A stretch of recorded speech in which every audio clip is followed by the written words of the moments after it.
Carmen est une future bachelière à la rentrée prochaine 2020-2021 et déjà, elle a une idée de son choix de filière après l'obtention de son baccalauréat. Après l'obtention de mon baccalauréat, j'aimerais m'étendre vers la branche de l'agronomie. Contrairement à elle, Lucrèce Koumenougbou aura attendu d'avoir son bac en poche avant de se décider à faire un choix.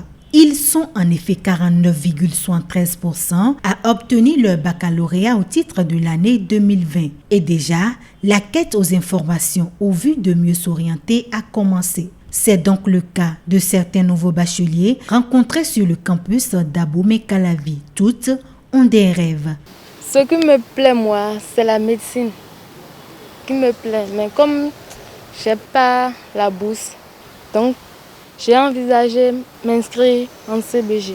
Mon rêve, c'est de devenir styliste. Je suis venue pour visiter et regarder là où je m'inscris.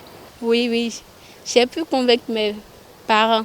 Un choix de filière qui, pour certains parents, requiert du jugement des professeurs. Le parent doit exclusivement dire à l'enfant, maintenant tu as le bac, tu vas à l'université. Ce que tu iras faire là-bas, c'est tes professeurs qui vont t'orienter. Je vais me rapprocher de eux, on va s'entendre. Sinon, l'enfant va rater le coche. Plein d'enfants comme ça qui ont commencé, après ils changent de filière et ils font 15 ans à l'université.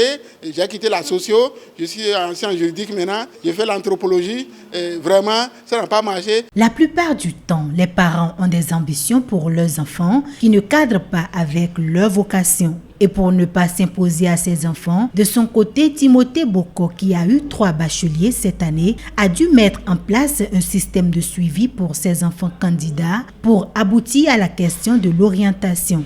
Ainsi même le bac en poche, les discussions se poursuivent. Je connais les points faibles et les points forts de chacun de mes enfants. J'ai déjà des propositions avec eux, donc je crois qu'on n'a pas fini. Penser aux opportunités qu'offre aujourd'hui le marché du travail et ne pas omettre la question de l'emploi des jeunes qui demeure un problème crucial tant pour les gouvernants que pour les parents d'élèves. De ce fait, le parent joue donc un rôle primordial dans le choix de filière de son enfant.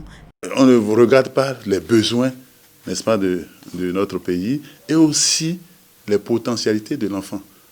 L'enfant a des potentialités qu'il faut développer, qu'il faut suivre, qu'il faut voir, prendre en compte dans l'orientation qu'on veut donner. Ça ne se fait pas. Tout le monde veut voir son enfant un grand fonctionnaire de l'État. Ça contraste avec la vocation des enfants.